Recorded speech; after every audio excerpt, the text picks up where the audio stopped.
honorable ministers from the state of Andhra government, dignitaries on the dais, dignitaries of the dais, and large number of students community from Andhra University, which is present here. And I see our friends from media, ladies and gentlemen. A very, very good afternoon to you in this city of destiny. And enough has been spoken by our honorable ministers regarding the city of destiny and why are we here. And this city is basically not only shaping the future of the state, but it is also contributing to the motto of G20, which is one earth, one family, one future. And especially about today's summit, using the means of technology in all domains. So basically in this motto, we dream of an equitable growth for all in the world as we navigate through these turbulent times of conflicts in Europe, climate change, aftermath of COVID, in a very sustainable, responsible and inclusive manner.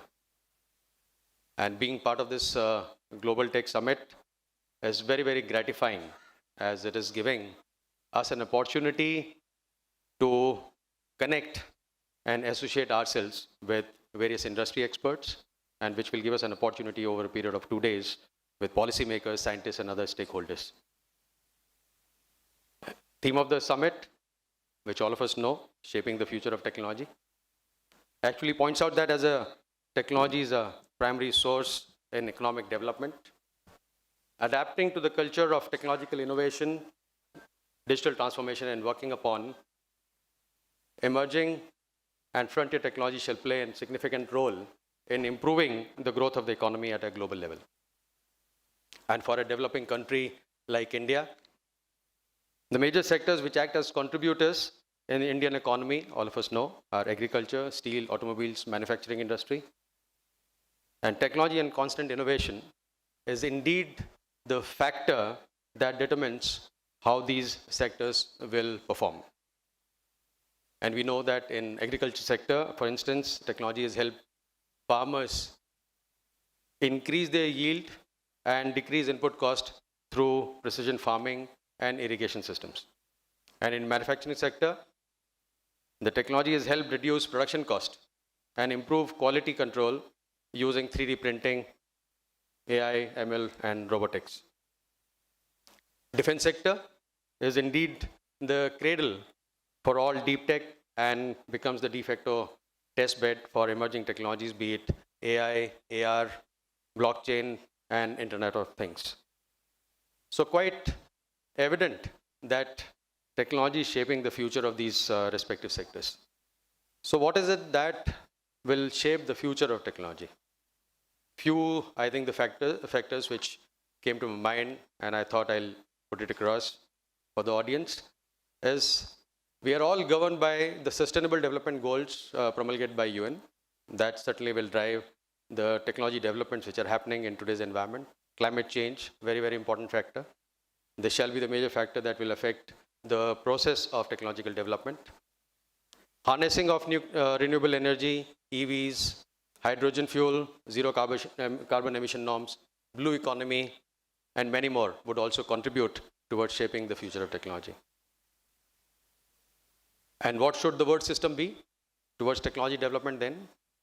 Can we operate in isolation and reinvent which has already been worked upon elsewhere? So I think that's why we are here, primarily to bring a kind of synergy in our approach. And that is what is primarily needed through this tech summit, an event of this kind, that there is a sharing which should happen amongst the best practices which have been worked upon elsewhere. And I think there has not been a better example than pandemic, wherein that kind of synergy has come about, I would say, in almost all the sectors, especially in the pharma and medtech devices. So it is indeed a platform, as I was mentioning, that for sharing and learning from all stakeholders. And it will provide an ecosystem for partnership between friends from foreign countries, industries, government, academia, and the likes. You would be wondering why an RDC is present here, National Research Development Corporation. So how will NRDC probably will contribute in shaping the future of technology? Yes, we are all talking about the technology development, and the technology development in R&D setup, unless it's taken primarily to the market for larger societal good, it doesn't serve the purpose. And that thing happens through the process of technology transfer. And this is what NRDC's core mandate is. It's a unique CPSE under Department of Scientific and Industrial Research, established in 1953, 70-year-old organization, primarily into technology commercialization and IPR portfolio management. So we play a very, very important role in providing that bridge between the developer of technology and the one who would need it, who would ideate around the technology to establish a business for societal good. So we have forged very many partnerships with the various institutions to meet this objective. We have MOUs with innovation stakeholders, primarily to build this innovation ecosystem. And for the benefit of all, especially while we are in Visakhapatnam, we have signed an MOU with Indian Navy, with Hindustan Shipyard Limited, primarily to provide support for the technologies from the defense sector.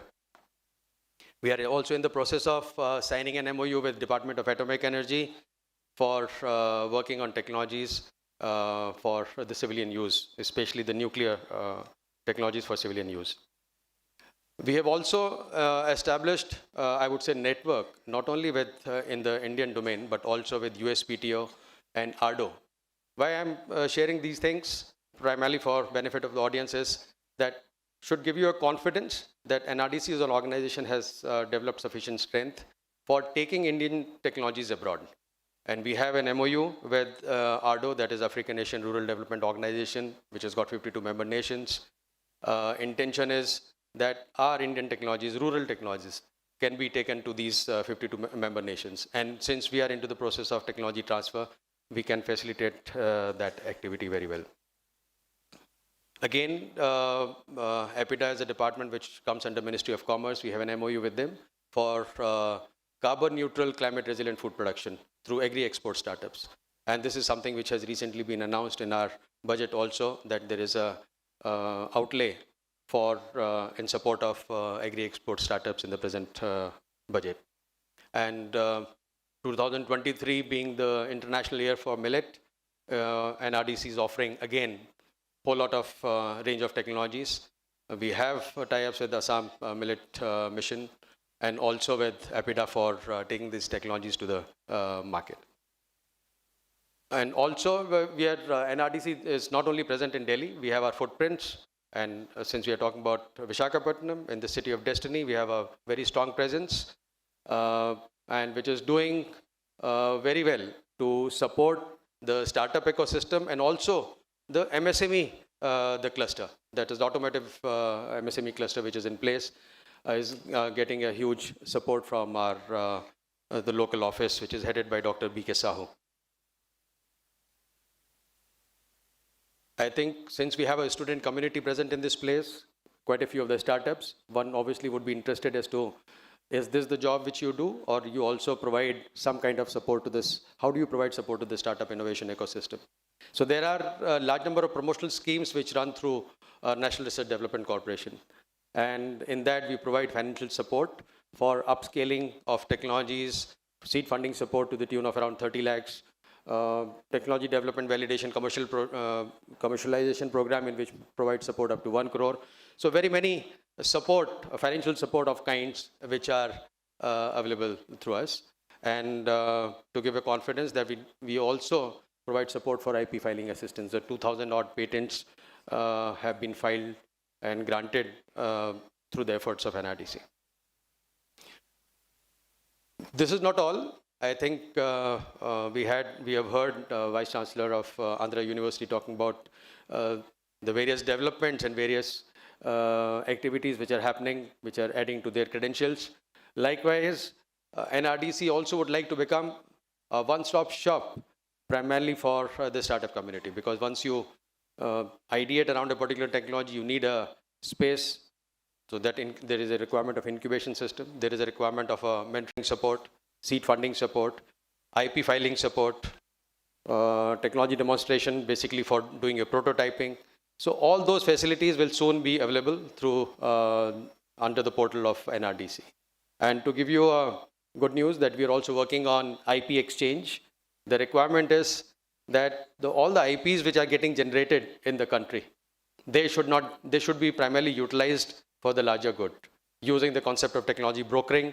So we are working on this, and soon it will be a reality. And very happy that we are part of this summit. We are a knowledge partner, and thankful to the Pulses CEO who has provided us this platform to share our views, our credentials in front of all of you. And since we are seeing this wonderful response from the local community and startup community and industry, we are happy that we will be able to play a much bigger role. Thank you very much. Jai Hind. Thank you so much, sir. So I request Dr. Srinu Babu Garu to please kindly present the memento to Commodore Amit Rastogi, sir.